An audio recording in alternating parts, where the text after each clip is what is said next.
October is the time for the Topsfield Fair, but Reading once had its own fairgrounds. Anna Foles takes a look at the history. With a chill in the air and color in the trees, there is no mistaking the season in New England. For many, autumn is not complete without the annual trek to the county fair, maybe to check out the world's largest pumpkin, take in the poultry exhibition, or simply walk the Midway. Today's destination might be Topsfield or the Eastern States Exposition. There was a time when Readingites had a much shorter commute for such activities. For 2 decades, near the turning of the 20th century, our town was home to a fair and cattle show of its own. Let's look at Reading a century ago. On September the 28th, 1898, the Middlesex East Agricultural Fair opened with all the appropriate fanfare. For 3 days, more than 20,000 people walked through the gates of the 41-acre agricultural park just off of Salem Street on the Wakefield line, paid their 25-cent admission, and took in all the sights and sounds. One of the main attractions was the exhibition hall, 3 floors of manufacturers and trade exhibits, a restaurant, and a women's department, modeled after that of the Chicago World's Fair of 5 years earlier. It featured matters purely feminine. The structure was located just to the left of the main entrance. To the right was the Midway. Here were games of chance, men guessing your age, the sledgehammer game, and ring the cane.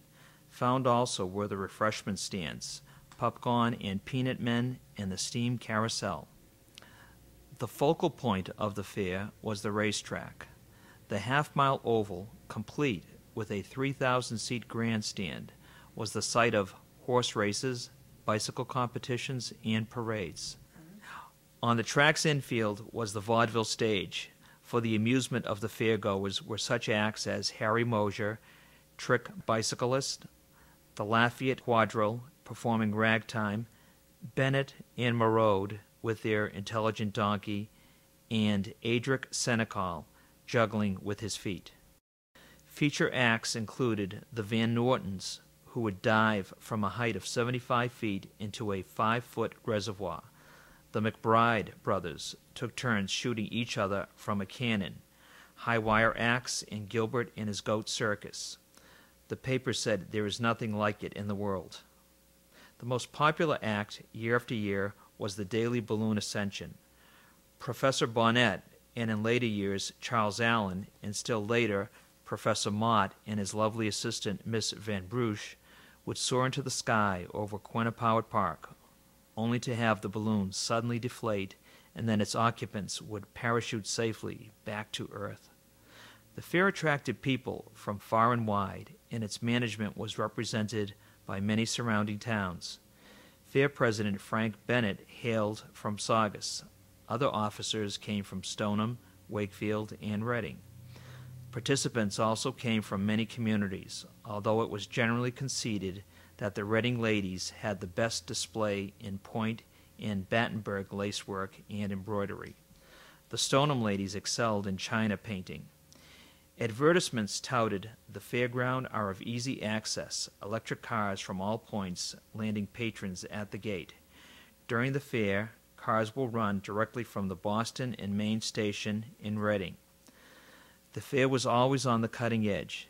In 1900, a grand auto exhibition and parade was staged, complete with 60 to 80 motor carriages. Just a few years later, the park featured aeroplane flights by Jack McGee. Later, he was joined by Ruth Law, the Lady Aviator. In 1910, the event was called the Quannapowitt Fair, and Governor's Day became a featured event. It also brought out opponents.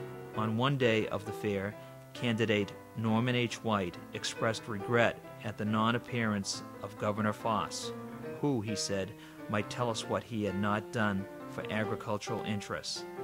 The next day, the governor was there saying, "The state is deeply interested in the agriculturalist citizens and the farming industry." In its final years, the fair underwent many name changes: the Reading Fair, the Reading Wakefield Fair, and finally the Wakefield Reading Fair. America's entry into the First World War sounded the death knell for the annual event.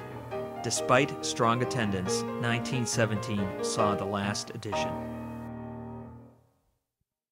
Just a few years later, developers subdivided Quannapowitt Park and began selling bungalow lots.